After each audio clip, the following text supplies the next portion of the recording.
एक औरत आमिल के पास पहुंचते ही बोली, पीर साहब मेरी बहू जादूगरनी है, मुझे इसके जादू का तोड़ चाहिए। आमिल ने इसकी घबराहट देखते हुए इसे सबसे आगे बैठने का इशारा किया। वहां मौजूद बाकी औरतों ने भी पीछे हटकर इसे बैठने की जगह दी। आमिल के इशारा करने पर इसने फिर से अपनी बात जारी की। बाबा जी मेरी बहू ने मेरे सब घर वालों पर जादू कर दिया, सब इसके गुण गाते हैं, इसके काले को भी सफेद कहते हैं। आमिल क्या तुम पर भी इसने जादू कर दिया है? औरत नहीं बाबा जी, सिर्फ मैं और मेरी बेटी है जिन पर इसके वार नाकाम हो जाते हैं, लेकिन वो हमें भी अपने काबू में करने की कोशिशें करती रहती है। आमिल तफसील से बताओ ताकि कोई तोड़ ढूंढा जा सके। औरत आमिल के करीब खिसकते हुए मजीद रिलैक्स होकर बैठ जाती है। बाबा जी मेरे 2 बेटे और 1 बेटी है, शोहर भी अल्हम्दुलिल्लाह हयात है, बेटी शादीशुदा है। बेटी की शादी के बाद हम घर में टोटल 4 लोग थे।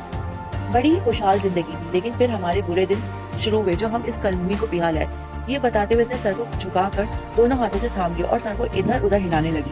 पास बैठी औरत ने कंधे पे हाथ रखकर हौसला दिया तो इसने हिम्मत करके अपनी बात फिर से जारी की।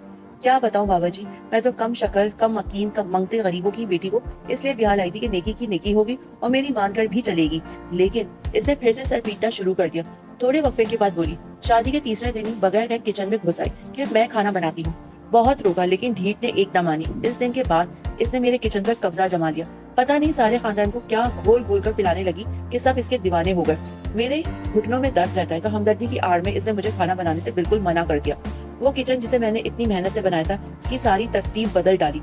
चूल्हा फर्श से उठाकर शेल्फ पर रख दिया ताकि मैं चाह कर भी कुछ ना पका सकूं। मीसनी को पता जो चल गया था कि मैं ज्यादा देर खड़ी नहीं रह सकती। ये तो अच्छी बात कि इसने बगैर के किचन संभाल लिया। पास बैठी औरत ने तबसरा किया जिसे सुनकर इसे मजीद गुस्सा आ गया। हाँ अच्छी बात, शुरू में मैं भी समझती थी कि अच्छी है, जिम्मेदार है, सब कुछ संभाल लिया। दरअसल मैं भी इसके शहर में आ गई थी। वो तो भला वो मेरी बेटी शुमाइला कर जिसने मेरी आंखें खोल दी। एक दिन शुमाइला अपने ससुराल वालों के साथ आई तो ये कलमुही इनके आगे पीछे उड़ती फिरे, हंस हंस के सबसे बातें करे।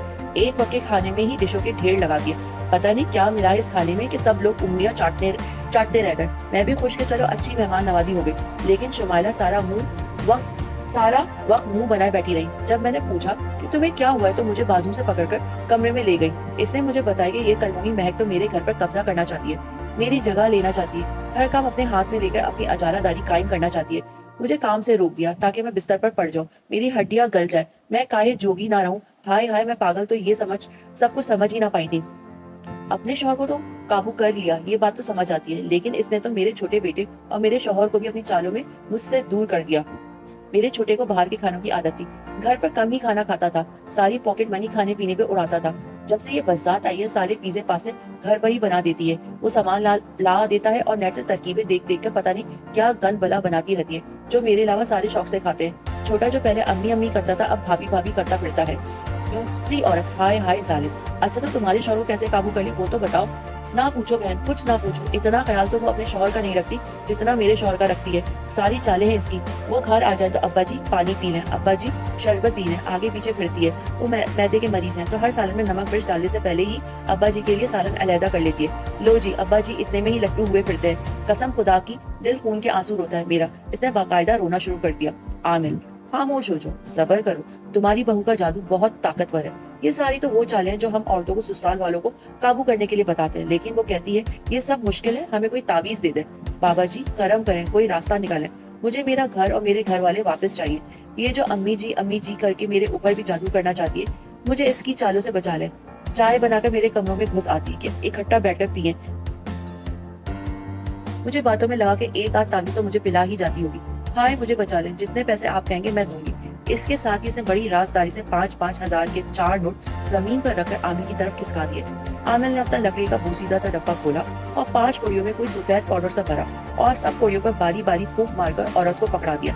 औरत ने 5 कोड़ियां तेजी से अपने दुपट्टे में लपेट ली। आमिल, हर जुमेरात की रात को जब तुम्हारी बहू हंडिया बना ले तो एक पुड़िया इसमें डाल देना। इंशाअल्लाह 3 जुमेरातों के बाद ये असर होना शुरू हो जाएगा। औरत बाबा जी को दुआएं देती हुई पुड़िया पकड़कर जल्दी से वहां से निकली, क्योंकि इस दिन भी जुमेरात का दिन था और वो पुड़ियों को आज से ही आजमाना चाहती थी, जिनमें किसी में नमक, किसी में पिसी हुई चीनी और किसी में मीठा सोडा भरा हुआ था।